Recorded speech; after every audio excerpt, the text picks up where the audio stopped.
Welcome to this episode of the Springs in the Desert podcast. This episode is a recording of a Facebook Live session featuring a few of our team members where we discuss discerning treatment for infertility. We hope you enjoy it, and please subscribe to our podcast so you don't miss an episode.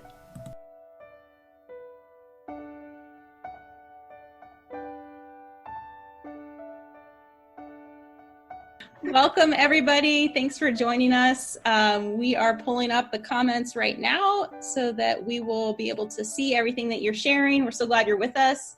This is our third Facebook Live event. It's been really awesome to see all the feedback we've gotten since the retreat that we held on Mother's Day, and just all the excitement about different topics. We've had a lot of discussion in our Facebook group and on our private Facebook group about things you want to discuss. And so discerning treatment was one of those things that we kept hearing again and again as a topic that was just really on people's hearts. And I know it's a really difficult aspect of dealing with infertility for many couples, whether it's just discerning within the many treatment options, or when it's time to take a pause for a shorter or a longer period of time, or perhaps it's discerning when to finally stop pursuing treatment, if you've come to that place. And then there are many other aspects within those decisions. So we are gathered here today. I'm Allie, and I'm joined by Kimberly, Andrea, and Casey, and I'll give you their little bios in a second and let them kind of share a little bit about their specific journeys with infertility and with treatment specifically. But before we do that, I just wanted to say that we are, although we all have really awesome professional backgrounds, these ladies do, we are speaking from our personal experiences tonight. We're not here to offer, medical advice or take the place of a doctor or a mental health counselor that you may be seeing, or, an ethicist or any other aspect, your priest.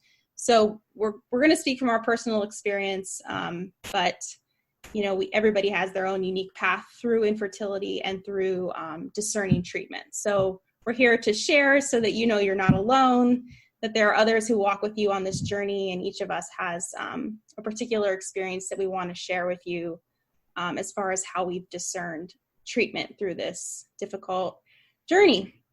So without further ado, I'm going to be playing moderator tonight, so I won't read my own bio, but I'm joined by Kimberly. As I mentioned, she's one of the co-founders of Springs in the Desert, and she has a PhD in moral theology and ethics and a master's degree in theology. And Kimberly and her husband, Greg, of 12 years, have 4 young children. We got to see one of them earlier today in our Facebook preview video. 3 of those children are adopted, and one is still soon to be adopted foster baby. Is that right? August 3rd, we're adopting him. So that's awesome. Congrats. Thanks. Yay. So we're happy to have her here, and her expertise, obviously, in moral theology and ethics will be really great to hear more about. We also have Casey with us, and Casey is a mental health counselor professionally, and together with her husband of 7 years, Brian, who's also been awesomely involved in our ministry and has written a blog, and really excited to have him part of our group. They're involved in their parish music ministry and engaged couple mentoring, and they also run a miscarriage bereavement ministry at their parish. So welcome, Casey. And then Andrea works as a virtual assistant and has worked in youth, young adult, and parish ministry for 14 years. And she has a master's degree in pastoral ministry. And then through prayer and discernment, Andrea felt the call to participate in her spiritual motherhood through the ministry of spiritual direction. So we'll be excited to hear a little bit more about that, hopefully, through this conversation. So before we get to some of the questions that we've been receiving and that we're going to be receiving live, I just want to open it up for y'all to talk a little bit more about your particular experience with infertility and how treatment and discerning treatment has been part of that. So I'll kick it over to Kimberly to start off with that. All right, thanks. Yes, we have been married for 12 years, and we got married a little bit older in life, and we had we had met studying theology in grad school, and already were very interested in having a large family. And my husband has a brother with 9 children and another with 4 children, and we were just hoping to have a big family. But so I had already been charting before we even got married, and things seemed fine. I didn't think there would be any trouble. But after we got married and things weren't happening, we sought out a good doctor, and we'd already known about naprotechnology. So we went ahead and found a doctor who was specializing in that area. And we really liked him. I mean, he was very, faithful Catholic, and really interested in trying to help us figure out what was going on. But I don't know, it was a struggle, because we were thinking, my whole goal was I just wanted to get myself healthy enough to be able to conceive. And so we were looking at my estrogen and progesterone and all these things. And so he started suggesting various treatments, such as, taking HCG injections and progesterone supplementation and, things like that, and a surgery to kind of see what was going on. And it seemed like there wasn't really an answer as to what exactly the problem was. So there was some unexplained infertility going on there. But I don't know. It was hard, because I kept, the whole time I was very anxious about, are these interventions causing harm to my body? I was just nervous about taking Clomid. I was nervous about taking HCG injections. It just felt, and I felt very emotional doing all these things. It didn't feel, I don't know, I just struggled, and I really struggled with charting and being on top of that, because I just felt like here I'm trying to control an area that I can't really control, and I don't know, it was hard for me. So I'm just not that type of person who's really good at being very analytical about my own self in that way, and having to keep track of things was very difficult for me. I hated it, to be honest. So even though I teach other women how to do this, but I found it just personally just that desire so much to get pregnant. I just found it so, I don't know, just frustrating. And I didn't want to have to keep monitoring things. I wanted to just trust that God was going to take care of things, and there would be a plan, but I wanted to make sure I was as healthy as I could be. So anyway, as we were continuing to look down that path and doing different things, we went ahead and started the foster care route, because I just knew I wanted to kind of open as many doors as possible to allow God to sort of do what he wanted to do, and just to learn to just surrender and say, whatever path you want, God, we'll go that way. So, I did the surgery, and I did some of the interventions, and I did the different diets and things like that. And then we went ahead and did the fostering thing, and just sort of okay, God, we're just going to give it to you. And it helped me a lot just to be able to sort of let go and just sort of not feel like I had to get pregnant physically. That wasn't the goal so much. After a while, it was sort of okay, just trust that God's going to take care of our family and lead us. So that's an awesome witness, and quite a journey. I can't believe you 12 years. That went fast. Yes. And so thank you for sharing that. Okay, so I'll go Casey next. We want to share anything you want to share about your infertility, especially with discerning treatment. Sure. Thanks, Allie. So my husband and I married almost 7 years ago, and we have not tried to conceive right away in our marriage. And so we were married for about 4 years before we started trying to conceive. And I had been charting since before we got married, because I was a little anxious over charting and wanted to make sure I had the hang of it before we got married, since we didn't feel called to try for pregnancy right away. And so we had tried without any interventions for 9 months. And at that point, I did actually conceive naturally. But sadly, that pregnancy ended in a miscarriage. We lost our child, who we named Christian, at about 9 weeks. And there wasn't really any explanation. And very sadly, we had learned from our gynecologist at the time that they don't tend to do any testing until you've had 2 or 3 miscarriages, which was very disheartening and painful. So we had figured, okay, we can get pregnant naturally without any help. So we went along trying again. And after about 6 months of not conceiving, we decided, okay, we better go ahead and start asking some questions. So we ended up seeing just kind of like a run-of-the-mill fertility doctor that had come recommended by some peers. I hadn't known about NAPRO technology. I didn't grow up Catholic. I joined the Catholic Church in college, and so I didn't really have an upbringing of a lot of the different Catholic resources. And my husband's family didn't have any issues with conceiving, and they're also very private. So I hadn't heard anything about it. So we had gone to a fertility doctor, and we had a mixed experience there. I would say that I found it a little surprising that doctor said, "Oh, I don't want you to chart while you're seeing me. I think it's just going to confuse you." And I was like, I don't think it's going to confuse me.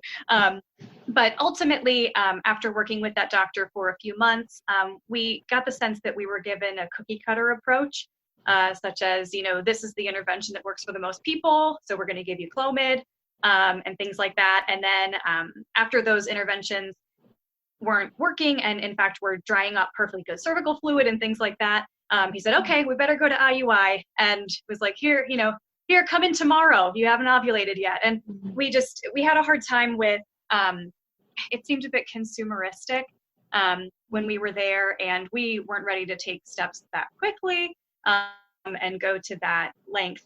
So we took a very short break from treatment altogether. And then a couple of women had recommended a local NAPRO doctor to me. And we thought, okay, well, let's give this a try. They're not going to be asking us to do anything that might be against Catholic teaching. And we had heard some good things. And so we've been working with this particular doctor for about 1.5 years now. And so while we haven't conceived during this time, I've learned so much more about my body and what is going well and what isn't going well.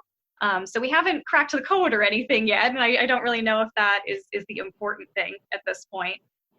But we have definitely had more of an attitude of, restoring my overall health and seeing how my reproductive health fits into that. So at this point, my husband and I are still pursuing fertility treatment. We're not doing anything that is really dramatic at this point. I haven't had a surgery. I have had a couple of procedures like an endometrial biopsy to check things out. But for the most part, it's been progesterone supplementation and trying out some other supplements to improve my fertility. And so my husband and I very recently this spring also kind of asked ourselves, okay, we have more of this attitude of preserving and improving my overall health. And we also still feel called to actively be parents. And so we are at the very, very beginning stages of discerning whether or not foster to adopt is a part of our family growth journey, and whether or not to pursue that simultaneously with continuing treatment for our fertility. That's where we are. Thank you so much. That's beautiful. Andrea. Yeah, so I've been married for about 6 years, but kind of similar to Kimberly too. I actually learned about NAPRO technology before I was married from a good friend who was a NAPRO teacher, and she informed me about the whole system of charting and why I should just do it just to learn more about my body. So I dove in earlier before I was married, and thank goodness I did, because I actually discovered, I didn't discover, but we found out that I had endometriosis early on before I even met my husband. So through charting and through working with my NAPRO doctor, we were able to have surgery, and, but he did warn me. He kind of said, you'll probably have difficulty still getting pregnant. So come back, after 6 months after you get married, things aren't happening, come back. So we did.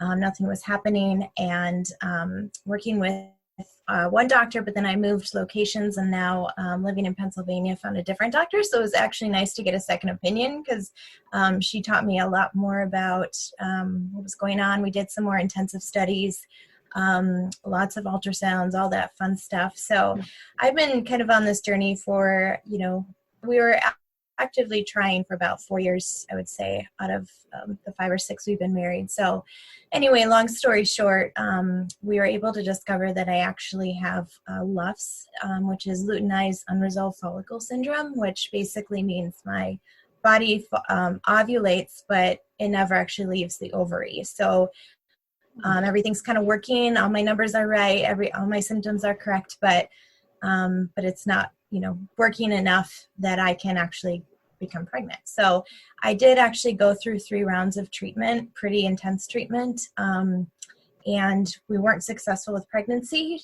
although my doctor does think that I eventually did ovulate, get my body to ovulate. But anyway, we discerned just a year or so ago that we wanted to end treatments. And I can share more about that too. But over the course of me kind of receiving this call for spiritual direction through my prayer, I was learning actually a lot about discernment in and of itself, just as I'm going through my spiritual direction training. So the Lord kind of had that all lined up for me. So I was really kind of learning at the same time how to really discern this through prayer too. So it all kind of ended up working out. But anyway, so now I'm a spiritual director and pursuing spiritual motherhood. We didn't feel the call to adoption, at least at this point. So that's kind of where we're at. Thank you so much. I want to kind of piggyback off of that while people are still joining us. And please feel free to send your questions in. There's a comment feed right there, and I'll be reading them live. And I'll keep people anonymous if you want to ask a question. I won't say your name. I'll just go ahead and ask the question. And that way, when people watch later, they'll be able to hear them as well. But I want to just delve a little bit more into that, Andrea, and you've all mentioned this, that, this is a process, much like our spiritual lives in general. Throughout our lives, we're constantly discerning, where God's calling us. And I think there's particular pressures with infertility. Obviously, we have biological clocks and things like that. But I want to really get into the question about that discernment, what that has looked like, how you entered into that for all of you, and maybe talk about one time where you felt that God was strongly calling you in a particular direction, whether that was to take a pause or to stop infertility treatment completely, or perhaps to continue on. Is there, what did that look like, and how did that feel? How did you know that you were following God's will in that regard? I'll start with Andrea, since you mentioned it. Yeah, well, I think it's good to kind of note that the definition of discernment really is deciding or choosing between 2 morally good options here. So just to kind of clarify that, and a lot of what I've learned was through St. Ignatius' methods of discernment, through his spiritual exercises. So that's kind of what I took to prayer a lot. And his principle and foundation, as he calls it, he defines it as basically our purpose on earth is that we were created to praise, reverence, and serve God. So kind of taking a step back to just saying, all right, this is my discernment, fertility treatment or not, kind of at this point. I really kind of decided with my husband as well, we kind of were at the point where we started to realize that this was really weighing on us, and we needed to kind of step back. And Ignatius really instructs, sorry, I just lost an earring. Ignatius really instructs us to, before we even discern, to make sure that we as individuals are in a place of freedom and indifference. So what do I mean by that? I mean that basically I'm indifferent to whatever outcome I discern. Not indifferent in the way that I don't care, but just that it's not going to matter either way. So I'm not attached to fertility treatment or not fertility treatment. So really I had to kind of clear my mind of any attachments that I had to getting pregnant and to being a mom and all these things that maybe delved into my worth. What if I don't get pregnant am I still a worthy person? Am I still, worthy of love? If I'm, who am I if I'm not a mom? So I kind of worked through my own healing journey in this before I even started the discernment. And my husband did as well. He has some chronic illness, so he's got a whole nother, things he's got to sort out with between him and God as well. Anyway, so being indifferent and coming to a place of inner freedom, of really releasing these areas that might be blocking me from my hands being completely available to accepting what God was going to reveal to me. Because if I went into it with this hint of like, oh shoot, that's not what I wanted, then it wouldn't be this pure discernment, if that makes sense. So, and I hope I'm communicating that properly. And also just kind of sifting through the lies of, like I mentioned, like, I am not a woman if I'm not a mom. And I'm not worth anything if I'm not a mom. So I kind of worked through all of that with God and just kind of receiving more of his truth and his love for me as a person and as a woman. And that he, through prayer and through my own personal prayer, I felt like God was really saying, I love you despite, like, you were first a daughter. And that's where he wanted me to focus. So all of that kind of happened before we started discerning. So then basically we kind of jumped into the process that Ignatian talks about. And there's a lot of material out there on that. A lot of, like, his book, Spiritual Exercises, but also there's Father Gallagher has a lot of good books on discernment as well. So I won't go into that. But anyway, so I came to that place, and we also decided that, through our discernment process, we were not going to really open it up to other people. Meaning we would tell people, we're still praying and we're still working through this, or pray for us. But we knew that it was hard because obviously people's opinions matter sometimes. But we kind of decided ourselves, like, we're not going to invite other voices into this, because then it gets really muddy. And then it kind of allows us to listen to them versus God. And so we entered into a time of prayer and took into consideration all these things that were being affected. Our health, our emotions, our physical, like my body was taking, like Kimberly was saying, like all these things that were coming into it. But really, honestly, it came down to me, like, accepting that this may not happen and being okay with that. Like, that ultimately was what it was, of like, God, do I want a baby more than I want you? Do I want, like, what? When did that happen? When did I become so attached to this? So anyway, I'll wrap this up. So all of those things combined, we went through kind of discernment in that way. And I'm just looking at my notes, but basically I realized that my focus should not be on the gift that God, wants to give me. He says, ask and the door shall be open. It's not on the gift, it should be on me asking, and me being willing to trust him, trust the giver of the gift more than actually receiving the gift. And that's kind of where we ended up. And so I through my journey of that, I realized, well, gosh, if God's not providing here, then where is he providing? Where is he opening space in my life for me to be fruitful? And, okay, I have more time now that I'm not, caring for children. All right, let's look into that. Like, I've been in ministry most of my life. Let's look into that. He's led me down that road. So that's kind of how I kind of got around to spiritual direction and working with women, because I've done that most of my life. So anyway, that's a really long answer, but no, thank you. That's so good to hear. A little bit of a different perspective, if Casey or Kimberly, if you want to share just how you knew any particular decision. Did you feel peace, or how was praying through those decisions? Sure, I can jump in on that.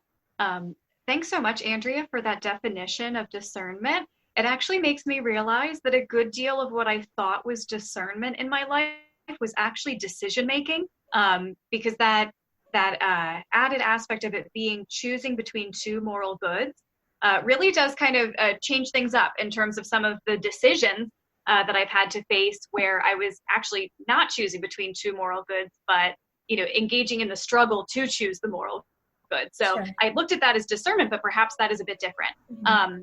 In terms of discernment, though, I think that I would say that maybe I've just entered into my discernment journey. I think that since I had been able to get pregnant one time, there's been a mindset of like, my body can figure this out, at least for a few weeks.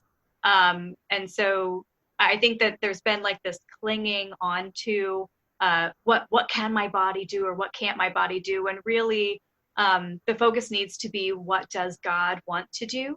I'm reminded of a passage from a prayer from St. Augustine that says, Lord, I turned to seek you in all things that you had fashioned as a pathway, but I lost myself in them. And I think that we are all in that same place as St. Augustine from time to time.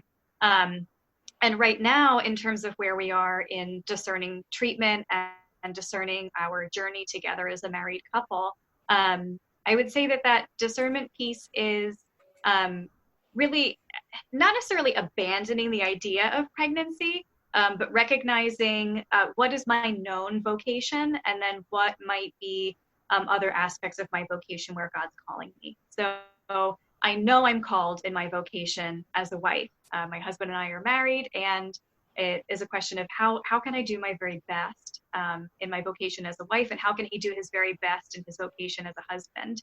The mentoring that we do of engaged couples is something that really affirms the importance of always growing in marriage.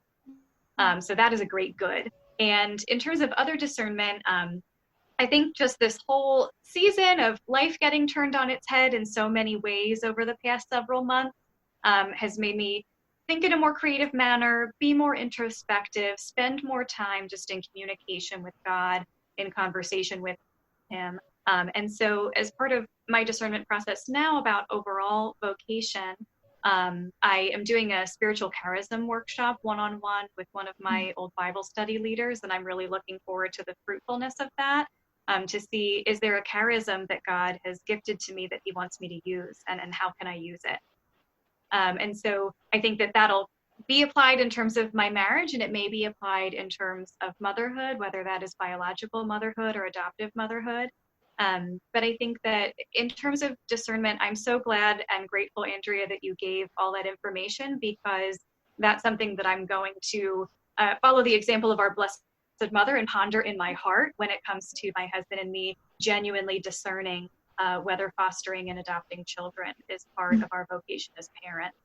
So that's a little bit of where I am. Just Thank you. I want to just jump in here, and I'll let Kimberly go ahead and talk, but I want to add we've had many questions about, and you all have touched on this, discerning with your spouse. You've really been talking about how this is something you do together. It's not, I'm discerning over here and he's discerning over there. And, but at the same time, you may be doing it together, but you may come to different places, or you may not be always on the same page as far as a particular treatment or a pause or a stop or what's next. So I want to ask the question of, and I think Kimberly might be able to touch on this, what do you do when you and your spouse are on different pages? How have you resolved that at different times in this process? Oh, I don't know. I don't know if I have the answer to that.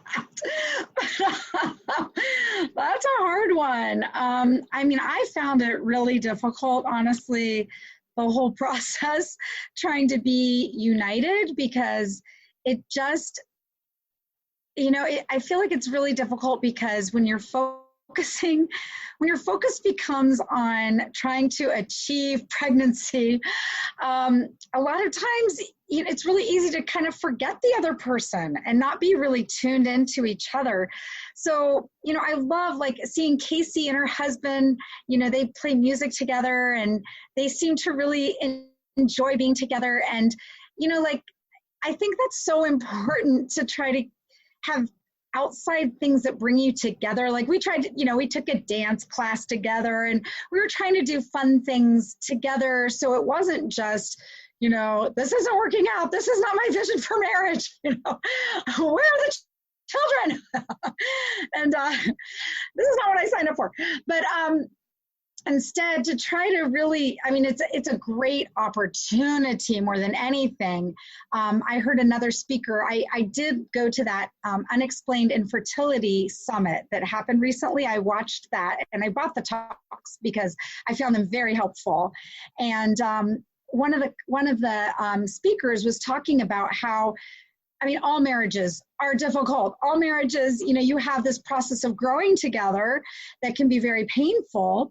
As my husband walks in the room right now, he's like, "What are you talking about?"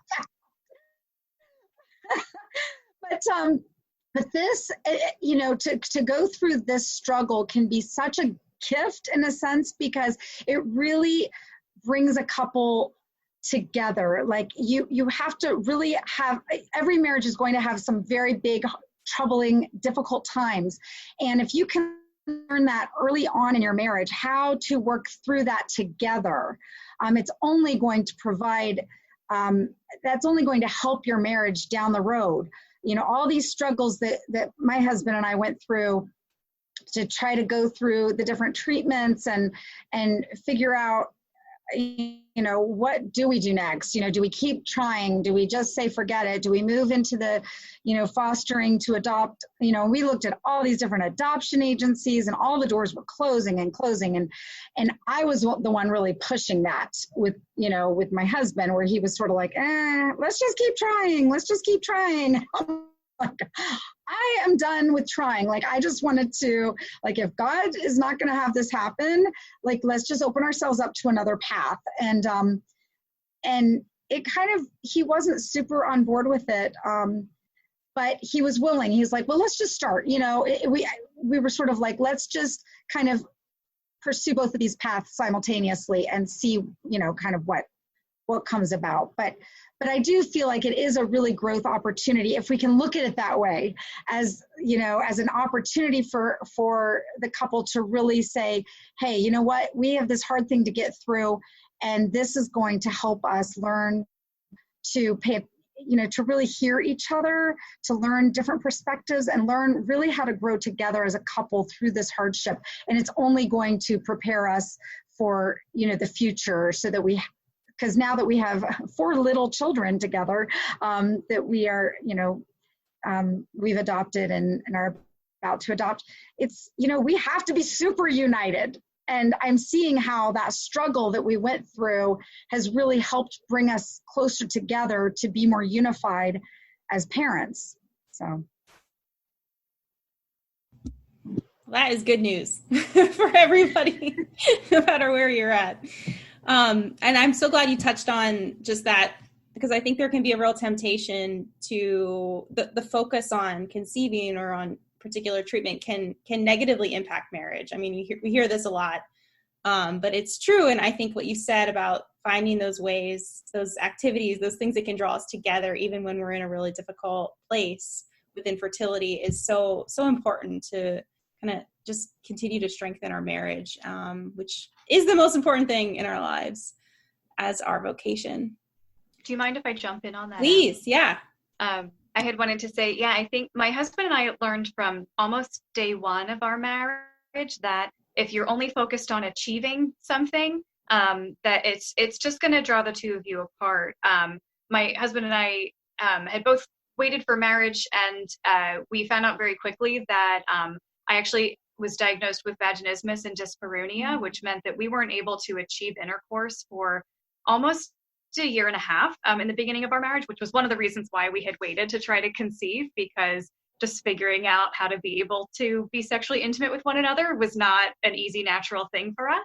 And so that was something where we had to overcome that achievement mindset in the midst of treatment. Like, I had goals I had to meet with physical therapy and other different things. But at the same time, really tuning into one another and recognizing that, like, sex was not an accomplishment. And I think that being able to have worked through some of that before we even started to try to conceive really did help us. I mean, we still fall into the trap regularly of, we're just trying to achieve a pregnancy. But I think that there's been an openness that we've had toward one another in some of those more difficult learning experiences that I know you all already had the communication Facebook Live, but I'll say that one of the most valuable lessons we've learned is that our sexual relationship is communication. Our sexual relationship isn't an activity. And so if we look at it as, what do I want to say to my spouse tonight through being sexually intimate, whether that means intercourse or just being affectionate, then that can really help us to be in a better place in our hearts in any given cycle that we might be trying to conceive. If there is an evening where, it's peak fertile phase and we don't feel called to speak to each other in that sexual way, to be able to let go of that and say, okay, like we were meant to speak to each other in a different way today. And it's okay if we don't get pregnant this time because of that. And so I think that that's one of the things that we've been on the lookout for since sex was pretty regimented at the beginning of our marriage with my diagnosis. But I would just give that encouragement to anybody watching that remember that, ultimately you're communicating with your spouse. If you are trying to conceive, if you are just feeling loving towards one another, and to really think about what you want to communicate. If you're not wanting to communicate that you want to try to conceive, that is okay. And you don't have to communicate it just because you have fertile fluid. True. Thank you. That is takes the pressure off, just to even hear that and to talk about that together. Thank you so much for saying that, Casey. This kind of relates to a question that we've received, and one that actually has been kind of coming up in different conversations in the Facebook group about, more or less it points to how can we take care of ourselves and our mental, emotional, and spiritual health.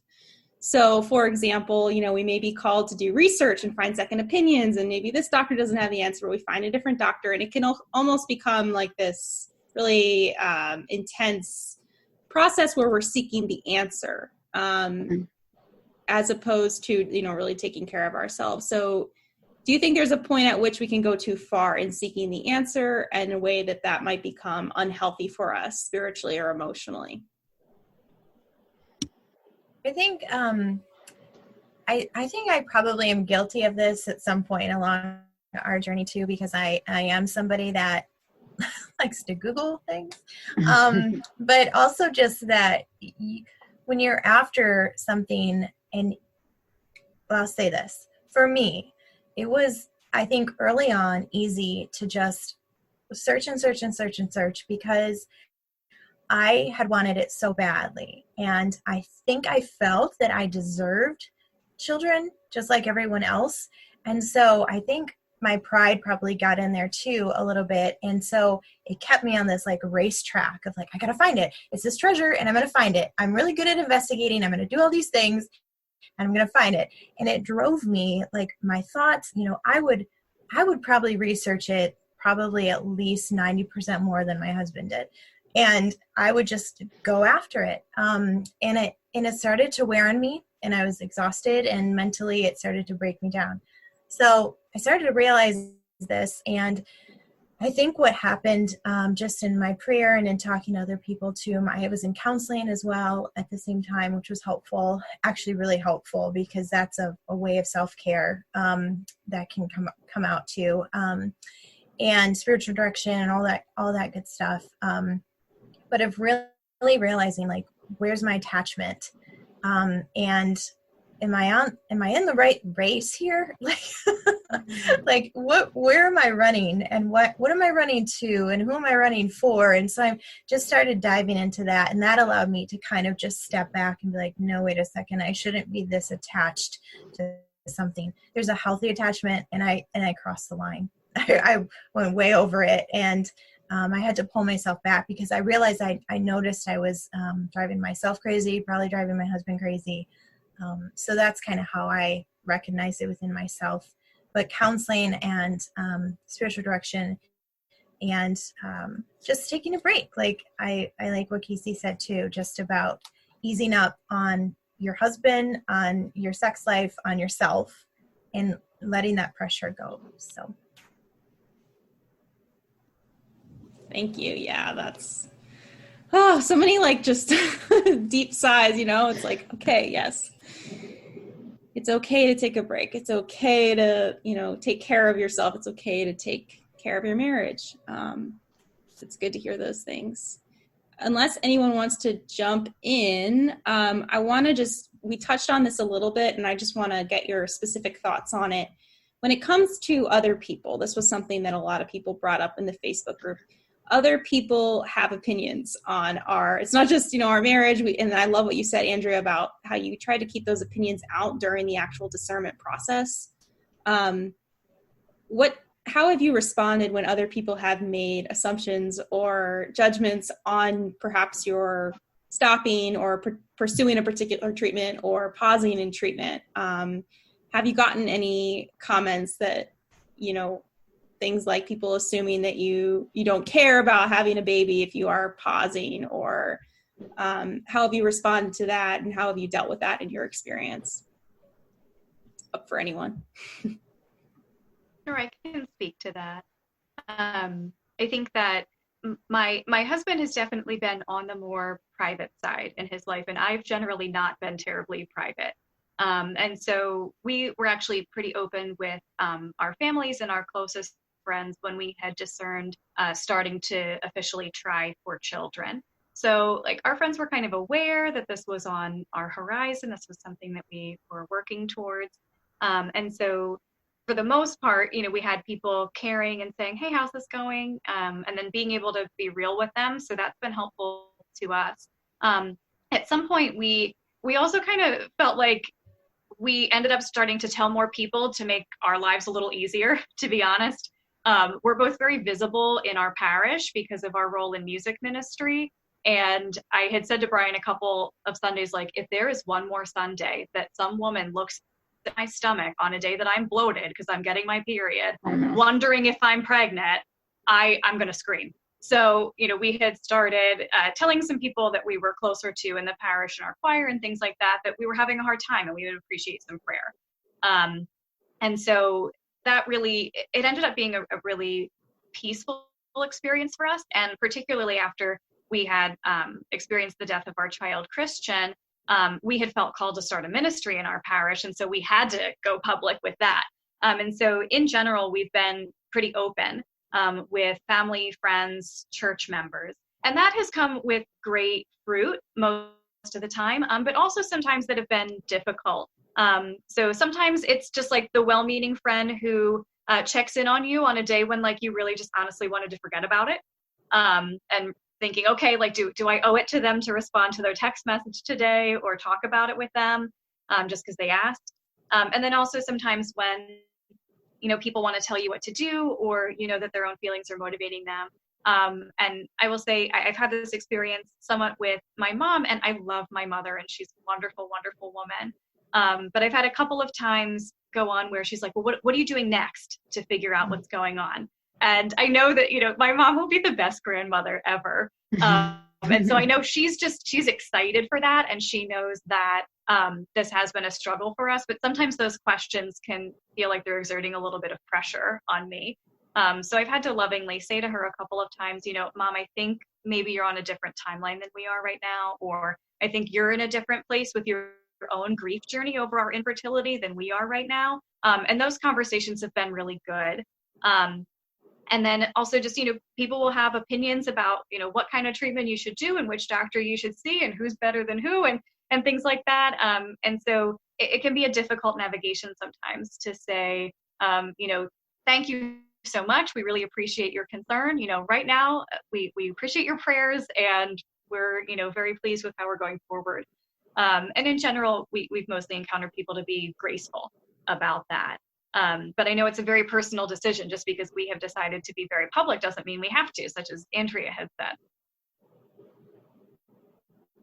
And I would add to, don't be afraid to set boundaries if you have to. That's something that I'm consistently learning about. There's these things called boundaries. If they're healthy, in a kind way. If somebody or a particular person in your life seems to be asking these questions consistently, and it's just to the point where you're like, I just can't deal with this. It's okay to take space from people or take break from relationships, or like Casey said, just make it really clear, like, just pray for us, or, we'll let you know when we want to, kind of thing. So. Yes. Thank you for that honesty. I want to transition. I know that something that comes up a lot, and we haven't spoken about this specifically yet, but the church has made some things very clear as far as whether she approves particular treatments, and other treatments are not so clear. And I know there's been some questions about navigating that process, particularly when it comes to treatments like intrauterine insemination, IUI, and some other things. So I wanted to open up to start with Kimberly, just to address how people can navigate, begin to navigate, whether perhaps they have a non-NAPRO doctor who's trying to push a particular treatment, how they can approach that as far as actually finding out what does the church say about this. And then if it's not clear for a particular treatment, what the church says, what the next steps might be. And I know we don't have a whole lot of time left, and this is a big topic, so we'll probably continue this, but I wanted to just go ahead and give you the opportunity to speak to that. Sure. So I was giving talks about the problems with artificial reproductive technologies long before I had any clue that I was going to be dealing with infertility.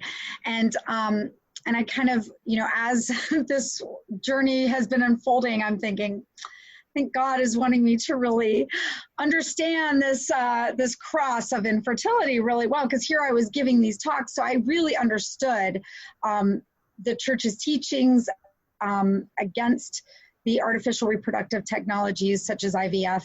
I understood them very well in my head, but then having that experience of infertility and feeling like, oh, why can't I do this?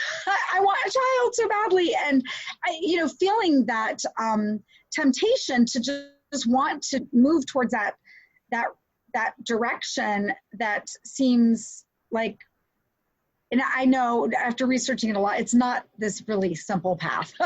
It's not, it sounds like it, but in actuality, it's really not a very simple path. But it can seem like a quick fix, for infertility.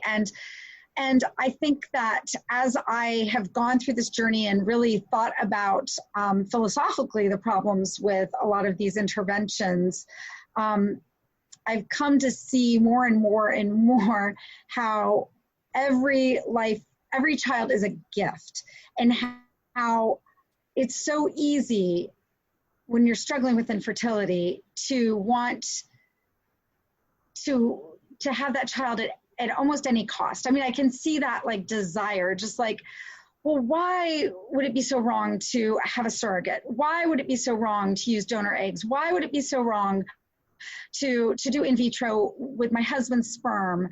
Why would this be and to really grapple with these questions. But it's coming back to again and again, this understanding that the goal of the church, is to speak for God, of course, and to protect the dignity of the human person, and to protect the marriage, to protect the bond between the husband and the wife, to protect the child from exploitation, to protect the child from all possible assaults to his person, to his dignity, to, when you start creating embryos in petri dishes, it just opens these children up to all sorts of manipulation, and it's very troubling. So I think that there's some really good resources out there that will help you kind of think through a little bit more. The church there's an encyclical, it's actually online that you can just Google and read it, called Donum Vitae, Instruction on Respect for Human Life and its Origin and on the Dignity of Procreation. And it really clearly outlines sort of the importance of having for the child, for the protection of that child, for that child to come about as a fruit of the union between his or her parents, his mother and father. And so it kind of explains it a little bit more. And we've been talking a bit that I think we could actually do a whole session sort of just discussing how the church has kind of developed its position on a lot of these issues that keep coming up, different possibilities for different technologies, and how they kind of have come to the understanding and the decisions that they have come out with. So I think we have another doctor that has recently been in touch with us who used to do IVF and no longer does. And now she is in the field of restorative reproductive medicine, which I think is such a beautiful, promising field.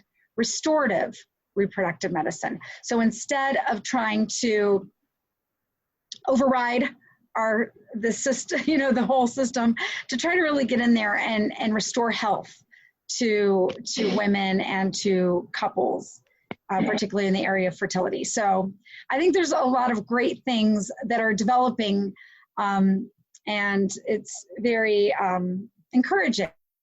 So I don't think Anne would mind me saying that she wrote this, but she said, yes, the church wants to protect us and our bodies from manipulation too. She doesn't speak to stifle us and our dreams. She speaks to love and protect us, which is what you were saying. And I think, as obviously we don't have a lot more time, so I think the specifics on that, we'll look for opportunities to talk more about that, to really help people navigate what that looks like, and point you to resources like what Kimberly mentioned. But please, if there are specific questions, please write to us. You can send an email, you can leave a comment or message on Facebook, or we post a lot of conversation topics and conversation starters in our private Facebook group. So that's a great place also that we can talk specifically about questions that you may have. But look for more from us in the future to address that specific area that's a big area that I wish we could get to in one evening, but alas, we are running out of time.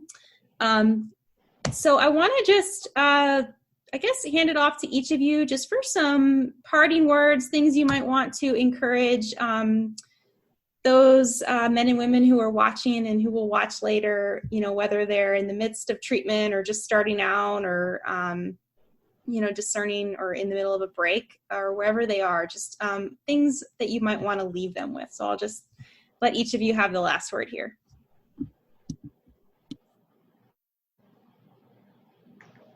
I'll just go.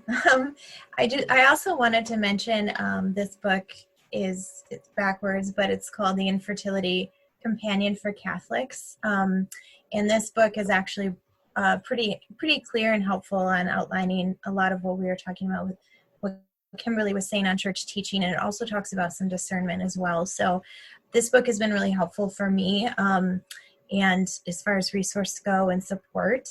So that was one thing that I wanted to recommend as well. But I would just say that just know that we are praying for you and we are with you in this.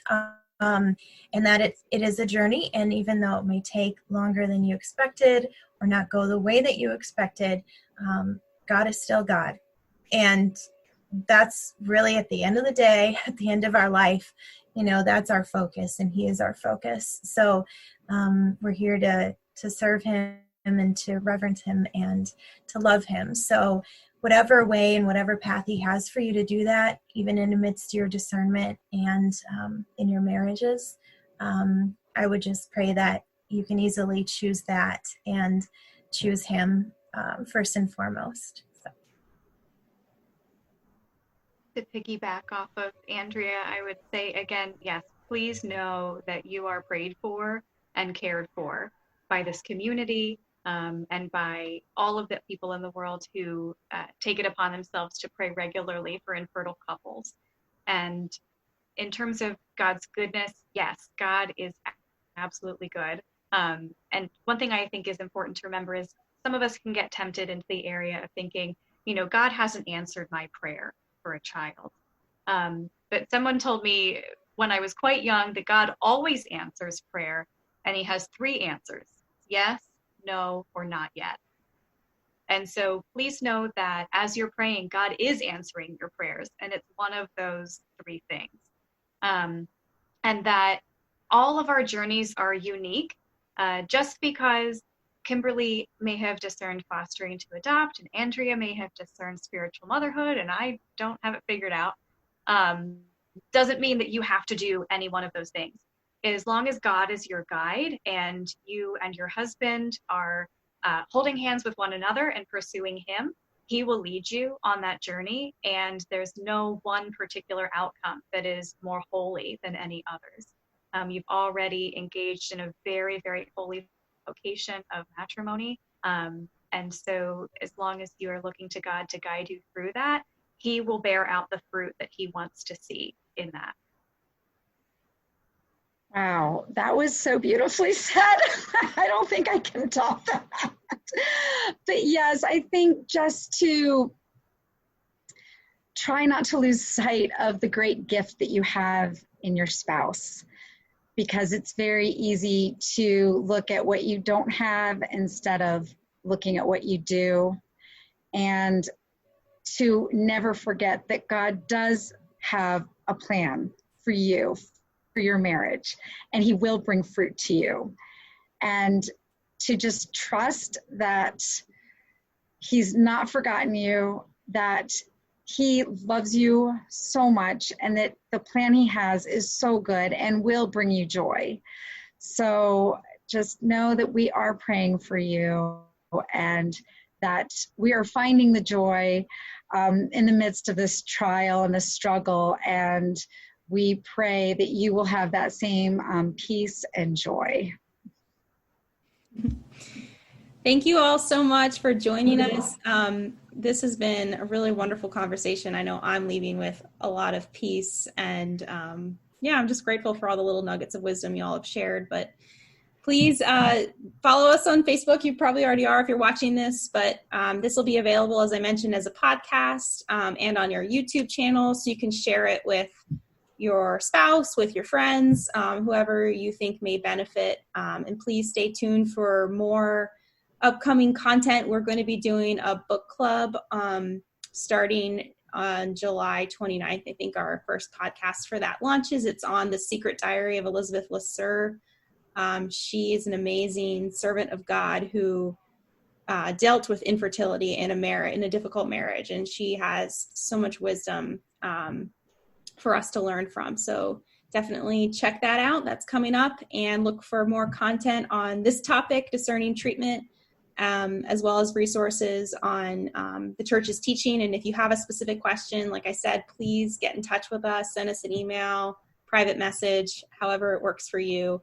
We're here to walk with you, and you are not alone. So with that, I'm just going to sign off here and say until next time. Thank you all again for joining us. Thank you. Thanks, God bless.